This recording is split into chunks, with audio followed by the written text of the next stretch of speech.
Hello, ജോലിക്ക് പോയിട്ട് വന്ന പാടെ ഞാൻ അവിടോട്ട് ഇരിക്കുകയായിരുന്നു. അന്നേരത്തേക്ക് മോൾ എനിക്ക് ഗ്ലാസ് കാപ്പി കൊണ്ടുതന്നു. ഞാൻ കാപ്പി കുടിച്ചുകൊണ്ടിരുന്നപ്പോഴാണ് മോളോട് ഞാനൊരു ചപ്പാത്തി പലക മേടിച്ച്, നമുക്ക് ചപ്പാത്തിയൊക്കെ ഉണ്ടാക്കാൻ ഭയങ്കര ബുദ്ധിമുട്ടായിരുന്നു. ചപ്പാത്തി പലക ഉണ്ടായിരുന്നു, അത് പൊട്ടിപ്പോയി. പിന്നെ ഞാൻ ഒരെണ്ണം പുതിയത് മേടിച്ചാണ്, സെറ്റോടെയാണ് വാങ്ങിച്ചത്. പിന്നെ ഞാൻ അതിന്റെ അകവും ബോറും ഒക്കെ ഒന്ന് നോക്കി, നല്ല ഉരുട്ടിയൊക്കെ നോക്കി നല്ലതാണോന്ന് അറിയാൻ വേണ്ടി.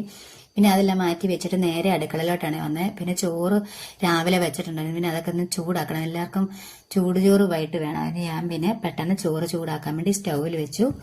പിന്നെ ഉണക്കമീൻ വറുക്കാനും തക്കാളിക്ക രസവും വെക്കാൻ വേണ്ടി ഇരിക്കുകയാണ്.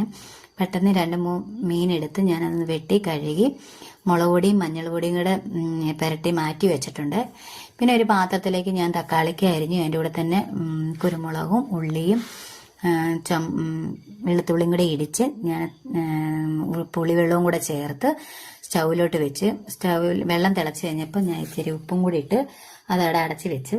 പിന്നെ ഇപ്പുറത്തെ അടുപ്പിലോട്ട് ഞാൻ ഒരു പാൻ വെച്ച് നമ്മൾ പെരട്ടി വെച്ചിരുന്ന മീനെല്ലാം കൂടെ പാനിലോട്ട് പെറുക്കി വെച്ചു. അന്നേരത്തേക്ക് നമ്മുടെ തക്കാളിക്ക രസം റെഡിയായി. പിന്നെ നമുക്ക് അതൊന്ന് താളിക്കണമായിരുന്നു. ഞാൻ പിന്നെ ചീനച്ചട്ടി അടുപ്പിലോട്ട് വെച്ചു, എണ്ണ ഒഴിച്ചു.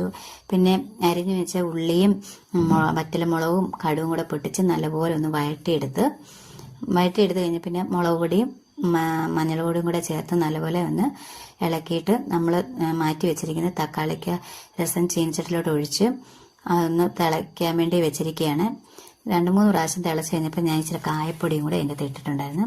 കായപ്പൊടി ഇട്ട് കഴിഞ്ഞ് നല്ലപോലെ തിളച്ച് കഴിഞ്ഞപ്പോൾ ഞാനൊരു പാത്രത്തിലേക്ക് മാറ്റി ഒഴിച്ചു. പിന്നെ നമ്മൾ വറുത്ത് വെച്ചിരുന്ന മീനും കൂടെ ഒരു പാത്രം എടുത്ത് അതിൻ്റെ അകത്തോട്ട് മാറ്റി വെച്ചിട്ടുണ്ടായിരുന്നു. പിന്നെ ഞാൻ തലേദിവസം ചോറ് റൈസ് കുക്കറിലാണ് തിളപ്പിച്ചിറക്കി വെക്കുന്നത്. അന്നേരത്തേക്കും രാവിലത്തേക്ക് എല്ലാവർക്കും ചോറ് കൊണ്ടുപോകാൻ പറ്റത്തുള്ളൂ. പിന്നെ ഞാൻ കലം കഴുകി കലത്തിലോട്ട് വെള്ളം പിടിച്ച് സ്റ്റൗവിൽ വെച്ചു.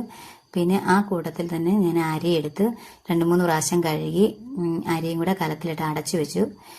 പിന്നെ ചോറും കറിയെല്ലാം ആയപ്പം ചേട്ടനും പിള്ളേർക്കും വിളമ്പി കൊടുത്തു കഴിഞ്ഞ് പിന്നെ ഞാനും നേരെ പോയി കുളിക്കാൻ പോയി. കുളി കഴിഞ്ഞ് ഇറങ്ങി വന്നപ്പം എല്ലാവരും ചോറൂണ് കഴിഞ്ഞപ്പോൾ ഞാൻ തന്നെയായിരുന്നു. പിന്നെ ഞാനും ഇച്ചിരി ചോറെടുത്ത് അവിടെ നിന്ന് കഴിച്ച് കഴിഞ്ഞ് നേരെ അടുക്കളയിലോട്ട് പോയി. വാഷ് ബേസിൽ ഇരിക്കുന്ന പാത്രത്തിലെ വേസ്റ്റുകളെല്ലാം മാറ്റി വാഷ് ബേസിലോട്ട് പാത്രങ്ങളെല്ലാം പെറുക്കി വെച്ചിട്ട് സ്റ്റൗ ഒന്ന് തുടച്ചെടുത്തു. പിന്നെ പാത്രമെല്ലാം ഒന്ന് സോപ്പിട്ട് കഴുകിയെടുത്തു. പിന്നെ നമ്മുടെ കൗണ്ടർ ടോപ്പും വാഷ് ബേസിനും അവിടെ എല്ലാം നല്ലപോലെ സോപ്പൊക്കെ ഇട്ട് നല്ലപോലെ തേച്ച് കഴുകി വെള്ളം ഒഴിച്ച് നല്ല വൃത്തിയാക്കി എടുത്തു. പിന്നെ നമ്മുടെ തുണി എടുത്ത് നല്ലപോലെ ഒന്ന് തുടച്ച് കഴിഞ്ഞ് പിന്നെ ഞാൻ ജോലി കഴിഞ്ഞ് വന്നപ്പം രാവിലെ കാപ്പിക്ക് പൊടി മേടിച്ചുകൊണ്ടാണ് വന്നത്. പിന്നെ ഞാൻ അത് ടിന്നിലേക്കൊന്ന് എടുത്തിട്ട് അതും അടച്ച് മാറ്റി